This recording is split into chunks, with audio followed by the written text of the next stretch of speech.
The Roman Empire reached its maximum size in 117 CE under Trajan, the exact same moment historians identify as the beginning of Rome's long decline, because expansion had become a desperate attempt to outrun internal problems. Here's what makes that terrifying. Trajan didn't know he was presiding over the beginning of the end. By every metric that mattered to him, territory, military victories, monuments, Rome had never been stronger. The empire stretched 5 million square kilometers. Legions stood on 3 continents. Dacia's gold mines poured wealth into the treasury.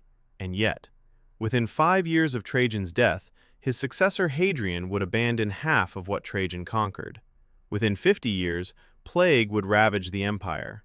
Within a century, the crisis of the 3rd century would nearly tear Rome apart. The expansion, the thing that looked like raw power, was really just a symptom. The disease was already spreading. And Rome wasn't alone. This same pattern repeats across empires separated by continents and centuries. They reach their maximum extent precisely when they're beginning to collapse internally. Not before, not after. At the exact moment of maximum danger. Why? Let me show you 3 numbers. When you see them side by side, something doesn't add up. Spain, under Philip II, controlled more territory than any Spanish monarch before or since. By 1580, he ruled Spain, Portugal, the Netherlands, parts of Italy, the Philippines, and a colonial empire spanning 2 continents. He also declared bankruptcy twice, in 1575 and 1596. His treasury consumed American silver faster than mines could produce it. Military expenditures ran at 10 million ducats annually, while revenue peaked at 9 million. The Ottoman Empire reached its maximum territorial extent under Suleiman the Magnificent in 1566. At his death, Ottoman territory covered 5.2 million square kilometers, 3 continents, control of Mediterranean trade routes, siege laid to Vienna itself. That same year, Suleiman changed succession law in ways that would trigger a century of fratricidal civil wars. The Janissary Corps, once the empire's elite force, had become a hereditary caste resisting reform. Provincial governors operated as independent warlords. 3 empires, 3 moments of maximum size, 3 simultaneous internal crises that expansion was meant to solve, but actually accelerated. And that's just the beginning. Because the real question is, why does expansion feel like the right response when an empire is weakening? What makes throwing good money after bad look like strategic genius? We're going to walk through 3 empires that made the same mistake. Different centuries, same pattern. Over the next 12 minutes, we're going to examine exactly how this paradox works, how military success masks economic failure, how conquest provides legitimacy that reforms cannot, and how the very act of expanding creates a trap, where stopping expansion means immediate crisis, but continuing expansion means eventual collapse. You'll see the specific mechanism that turned Rome's Dacian gold into a poison pill, the exact bankruptcy documents that show Spanish silver flowing straight through Madrid to foreign creditors, the Ottoman succession crisis that began with one legal change and ended with brothers strangling brothers. But here's what nobody talks about. This wasn't irrational. Every emperor, every sultan, every king made the choice to expand because, from where they sat, it was the least bad option available. The incentive structure of empire makes expansion rational even when it's suicidal. And by the end, you're going to recognize this pattern in a modern context that should make you deeply uncomfortable. Stay with me. Let's start with Trajan, because his story reveals the mechanism in its purest form. 98 CE, Trajan becomes emperor. And Rome has a problem it can't talk about. The empire hadn't expanded significantly in decades. The military, Rome's primary source of legitimacy and employment for hundreds of thousands, was getting restless. Legions stationed on static frontiers for generations were expensive to maintain and produced nothing. Worse, the treasury needed money. Nerva's land reform program had been popular but expensive.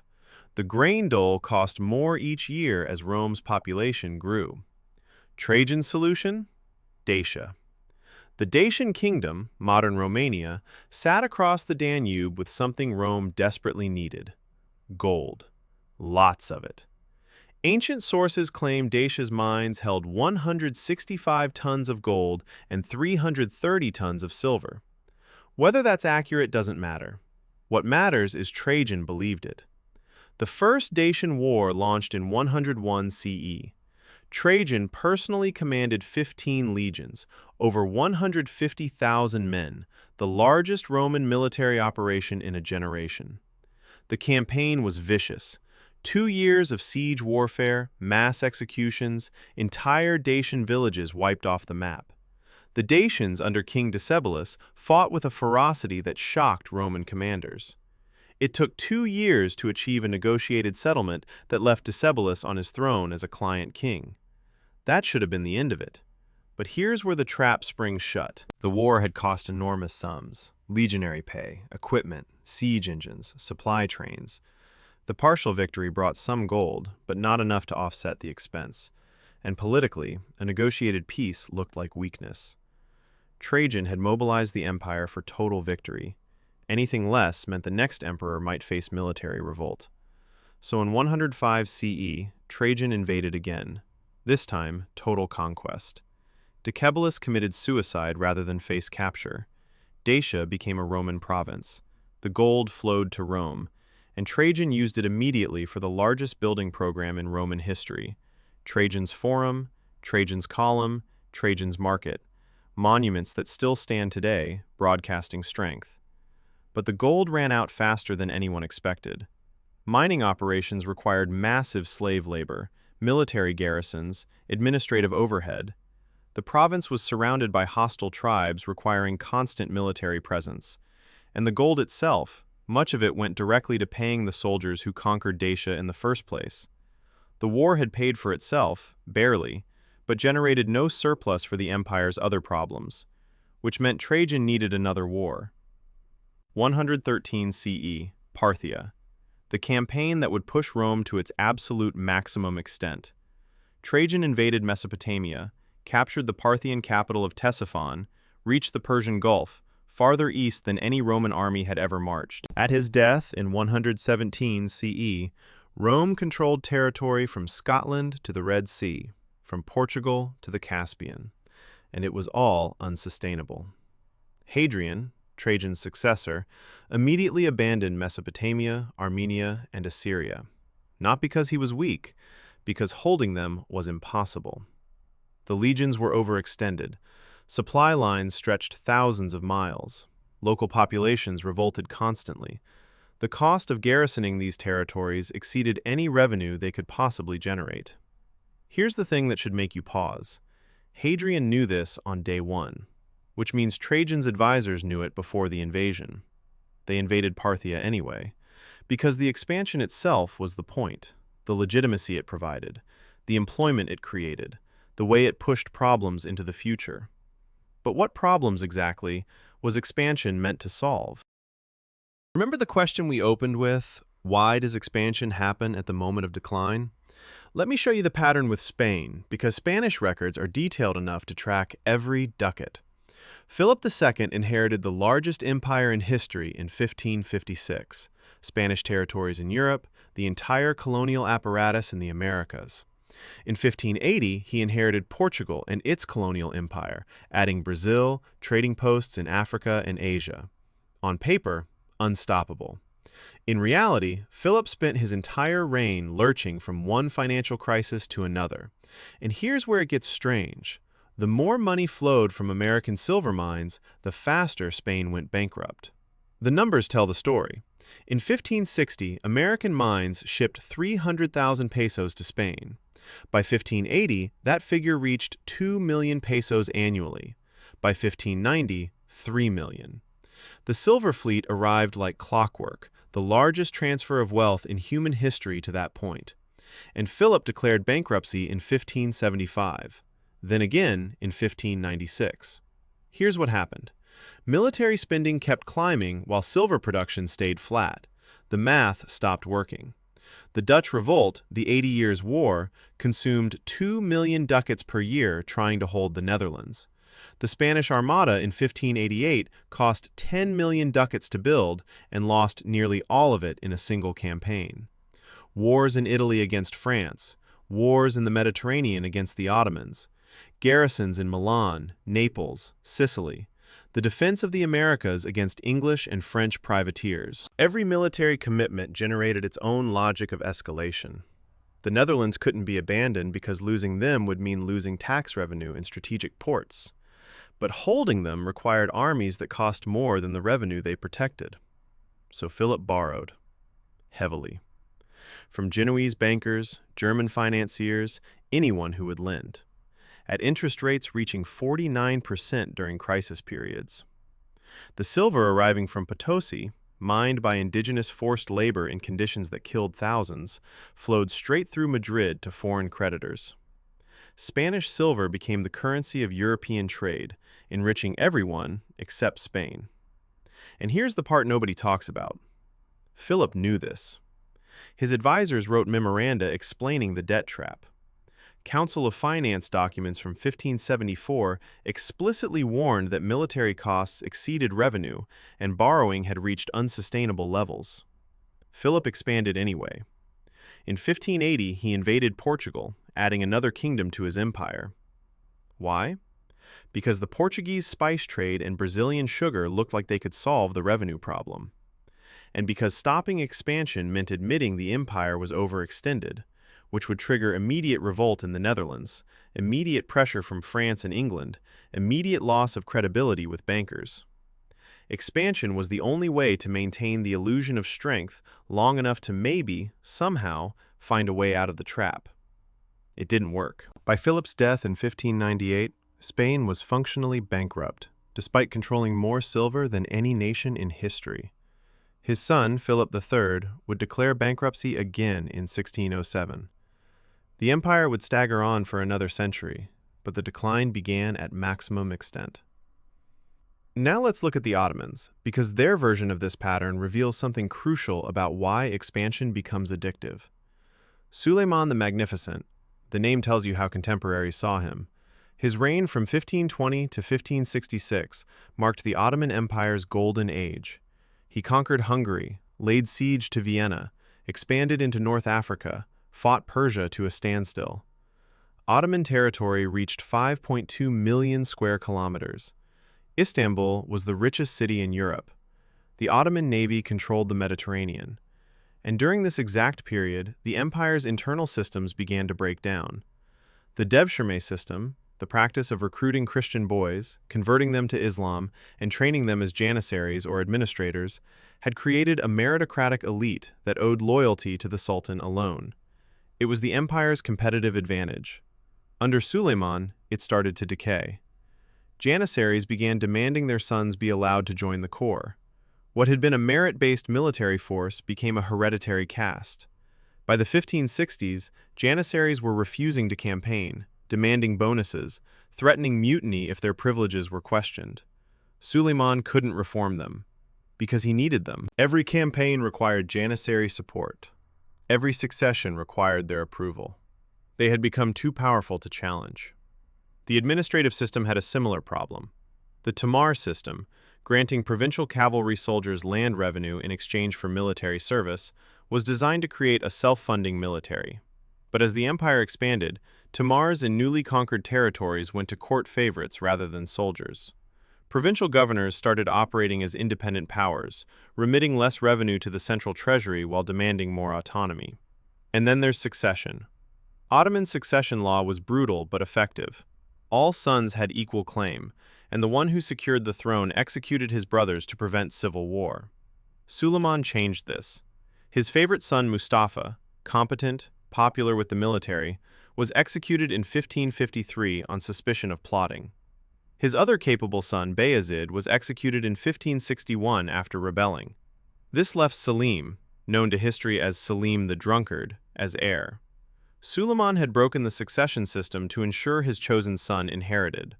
The result would be a century of weak sultans, harem politics, and fratricidal civil wars that nearly destroyed the empire. But in 1566, none of this mattered because the empire was still expanding. Suleiman died during a campaign in Hungary. literally died at the front, maintaining the fiction of strength until his last breath. The problems were visible to anyone paying attention. Court observers wrote about Janissary indiscipline. Provincial governors openly ignored Istanbul's orders. The treasury ran deficits. But the empire was still winning wars, and in the logic of empire, winning wars meant everything else could wait. It couldn't. So let's synthesize the pattern, because every empire has a story. Let's find the unexpected twist. The twist is this. Expansion during decline isn't a mistake. It's the rational response to a set of incentives that make consolidation impossible. Here's the mechanism. An empire reaches a certain size and complexity where internal reforms become politically impossible. The military is too powerful to downsize. The elite is too entrenched to tax effectively. The bureaucracy is too corrupt to reform. Any attempt to address these problems triggers immediate resistance from the groups who benefit from the status quo. But expansion solves everything temporarily. It provides employment for restless armies. It offers new resources to plunder instead of taxing existing elites. It generates legitimacy through victory instead of through good governance. It pushes the costs into the future and into peripheral territories. So the emperor, the sultan, the king, they expand. Not because they're delusional, because it's the only move available that doesn't trigger immediate crisis. And this is where it gets dangerous. Expansion creates a feedback loop you can't escape. New territories require garrisons. Garrisons require pay. Pay requires revenue. Revenue requires either taxing the new territories, which triggers revolt, or conquering more territories. Each conquest makes the next conquest necessary. The empire becomes like a shark. It must keep moving forward or it dies. And eventually, it runs out of places to expand. Or it hits a rival it can't defeat. Or the costs simply exceed any possible revenue. The expansion stops, and the internal problems that expansion was meant to solve come due all at once, with compound interest. Rome couldn't expand past Parthia and Germania. Spain couldn't extract more silver than the mines could produce. The Ottomans couldn't push past Vienna and Persia. When expansion stopped, decline accelerated. Now here's what should make you uncomfortable. The United States reached its maximum territorial extent, if we're measuring global military presence rather than formal territory, in the early 2000s. Bases in over 80 countries. Military operations in Afghanistan, Iraq, Somalia, Yemen, Syria, Niger, and a dozen other countries under various authorities. Defense spending that exceeded the next 10 nations combined. At its peak in 2008, the U.S. had 190,000 troops in Iraq alone. This expansion happened during a period of increasing domestic problems. Median wages stagnant since the 1970s. Infrastructure aging. Political polarization increasing. Debt rising. Federal debt as percentage of GDP went from 35% in 2000 to 62% by 2008 and 105% by 2019. The response to the 2008 financial crisis wasn't to reduce military commitments. It was to maintain them while adding new ones. Libya in 2011, Syria intervention ramping up in 2014. The logic was the same as Trajan's, Philip's, Suleiman's. Global presence provides security, maintains alliances, prevents rivals from filling the vacuum. Retrenchment would signal weakness. And maybe that's true. But it's also what every declining empire tells itself, that this time is different, that the expansion is sustainable, that the bill won't come due. The Afghanistan withdrawal in 2021 was the first major retrenchment in decades, and it triggered immediate credibility crises with allies, immediate questions about American commitment, immediate rival expansion into the vacuum, which suggests the U.S. is already in the trap, where maintaining commitments is unsustainable, but reducing them triggers the crisis that maintaining them was meant to prevent. I'm not making a political argument here. I'm identifying a pattern. The pattern says that empires expand most when they're least able to afford it, because expansion is the only way to avoid confronting internal problems that have become too painful to solve directly. And the pattern says that this ends one way. When an empire reaches its maximum extent, that's not the victory lap. That's the moment it runs out of moves. No more room to run from what it's become. So that raises the obvious next question. If expansion during decline is a pattern, is there any empire that recognized the trap and chose consolidation instead? Did any empire successfully shrink to survive? Or does the logic of empire make that impossible? That's the next page we need to turn. I'll see you there.